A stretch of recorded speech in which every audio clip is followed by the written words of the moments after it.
Ezequiel Parolari, analista político que trabaja en campañas en América Latina. Contanos un poco cómo ves el panorama en la Argentina y este año con 3 elecciones en América Latina en donde están cambiando de signo políticos varios países, ¿no? Bueno, muchas gracias Gabriel por la invitación y por esta entrevista. Antes que nada, tema Argentina, hay que ver cómo se van afianzando las alianzas y cómo los candidatos paulatinamente se van posicionando.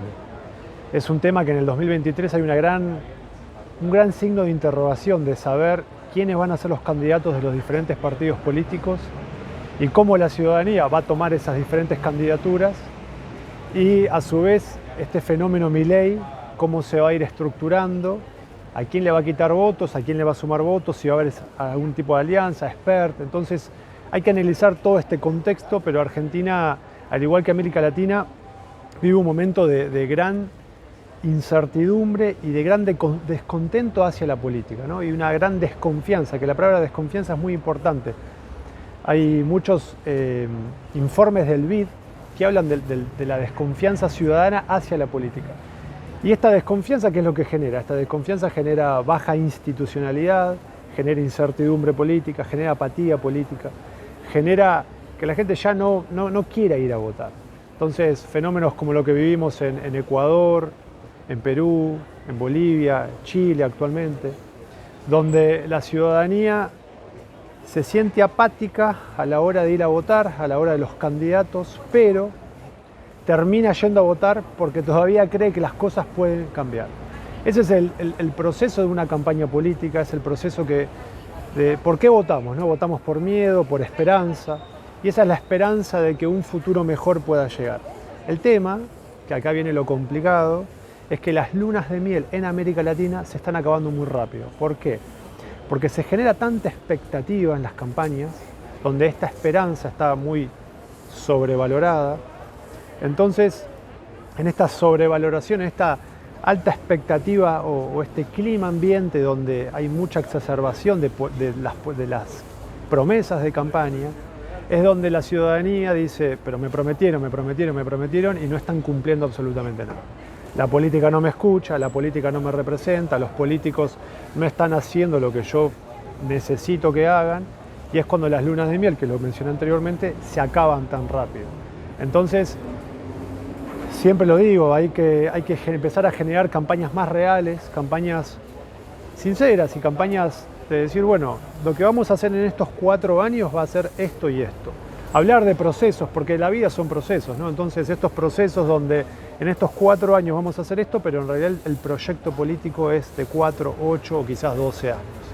Entonces, cuando se habla de procesos es cuando las cosas realmente pueden cambiar, porque la verdad que nadie te va a cambiar la vida en 4 años. Es muy difícil.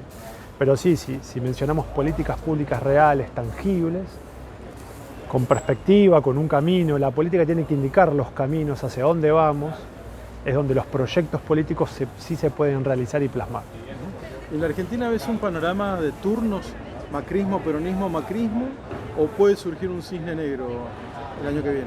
El cisne negro, digamos, es interesante el concepto del cisne negro, está siendo suplantado por el rinoceronte gris. El rinoceronte gris es ese rinoceronte que uno ve llegar y que está lejos, pero lo vemos llegar, ¿no? El cisne negro es algo que no lo encontramos, digamos. Estamos viendo un rinoceronte que está llegando. Hay que ver si lo esquivamos o el rinoceronte nos pega de frente. Entonces, sí hay un péndulo, kirchnerismo-macrismo. Hay que ver cómo se posiciona la reta, el fenómeno Milei. No me gusta hacer futurología, no manejo encuestas yo personales que las haga, digamos, entonces no puedo basarme.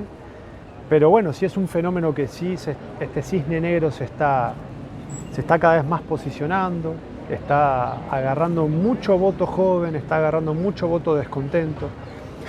No es lo mismo ahora con las percepciones cuando realmente haya que ir a votar. La gente cuando hay que ir a votar piensa el voto, es bastante responsable. No digo que votar a Milei sea una responsabilidad, sino que lo piensa mucho más a la hora de votar, decir, bueno, ¿qué es lo que realmente quiere? Entonces, es muy difícil dictaminar hoy en día si este cisne negro se va a terminar siendo presidente. Lo que sí hay un péndulo. Larreta está muy bien posicionado electoralmente a nivel país. Bueno, digamos, hay que ver también si el kirchnerismo capaz que hace da un vuelto en este cisne negro, o el peronismo. Pero bueno, siempre es muy analizable esos contextos y es interesante también cómo va mutando la política argentina, porque si hablamos de hace 5 años atrás, el fenómeno Milei era totalmente inexistente, digamos, era un personaje mediático quizás. Hoy en día ya es un candidato real presidenciable. Hay que ver cómo sus asesores o cómo políticamente, la estrategia política de ellos es ver si en el 2023 pueden catapultarse como un partido de oposición o si lo ven más al 2027, pero el fenómeno es hoy, no sabemos qué va a pasar en el 2027. Entonces hay que analizar muy bien la jugada porque no es tan sencillo. ¿Y cómo ves al presidente? Un Fernández que representa un peronismo de bajo octanaje, digamos, ¿no? Siempre el peronismo supo manejarse muy bien en el poder y ahora se ve como que le cuesta, ¿no? Y le quedan 2 años todavía de presidente. Y además tiene que abrirle camino a su propio partido. Sí, le quedan 2 años y es muy difícil en términos también internos. No solamente los medios de comunicación hacen su juego, la oposición hace su juego, pero también está esta diatriba interna, este conflicto, donde claramente no deja bien parado la imagen presidencial. No hay una imagen presidencial.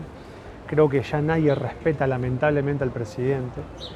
Se ve un presidente desgastado, un presidente desprolijo, un presidente que se equivoca mucho en sus discursos, tiene muchos furcios, se lo compara mucho con la época de la Rúa.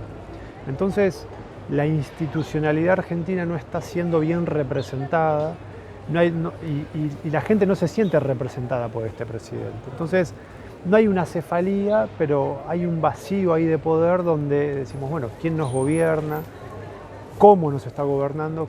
Que eso es lo difícil en este momento de la Argentina. La Argentina necesita un líder, necesita una persona, ya sea mujer u hombre, que te diga, bueno, el camino va a ser este, el proceso político va a ser este, que en Argentina hoy en día no está pasando. Entonces, lamentablemente, hemos perdido de nuevo. También hubo un contexto pandemia que no ha permitido que la situación sea favorable, pero después de la pandemia es lo que yo siempre digo, ¿no? Crisis como oportunidad. Si vos medías la imagen presidencial cuando inició la pandemia era muy fuerte y después ellos mismos con sus propios errores fueron bajando. Entonces la imagen hoy de Aníbal Fernández es muy baja, a favor de Aníbal Fernández, perdón Aníbal, de Alberto Fernández, a favor de Alberto Fernández toda la imagen de los presidentes en América Latina es bajísima, pero esta imagen negativa no le hace bien a la democracia argentina porque no existe esa representación que la ciudadanía hoy requiere y necesita. Entonces, políticamente no fue bueno y no está siendo bueno. Antes pensamos que los políticos llegaban al poder con condiciones innatas. Ahora vemos que no, digamos, o que no es suficiente. ¿Se dejan asesorar por especialistas como vos? ¿Te escuchan si hablas de estos temas? Es una excelente pregunta. Mi mamá me dice, ¿por qué no lo asesorás vos? Yo quiero, esto como un mensaje a la comunidad. A los políticos, hay algunos políticos que sí se dejan asesorar y otros políticos que no se dejan asesorar. Los políticos como machos alfa hacen lo que ellos quieren, básicamente.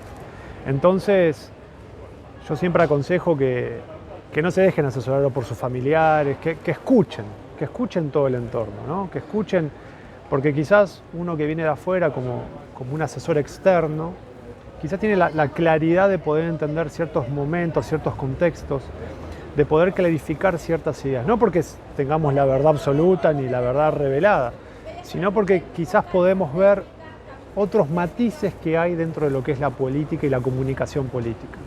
Entonces, es muy importante que los políticos se dejen asesorar, es muy importante que los políticos escuchen a sus asesores porque también por algo les pagan, por algo también están ahí. No es simplemente como hay que tener asesores porque hay que tener asesores. Y no hay que tener asesores solamente en comunicación política, asesores multidiversos en muchas ramas porque también te va a enriquecer toda la estrategia política que después se pueda llegar a efectuar. Entonces es muy importante que escuchen a los asesores, es muy importante que escuchen a todos los asesores que tengan para después tomar una decisión. Es verdad que el día a día de la política también te come y te va devorando, pero por eso la estrategia tiene que ser proactiva, no reactiva.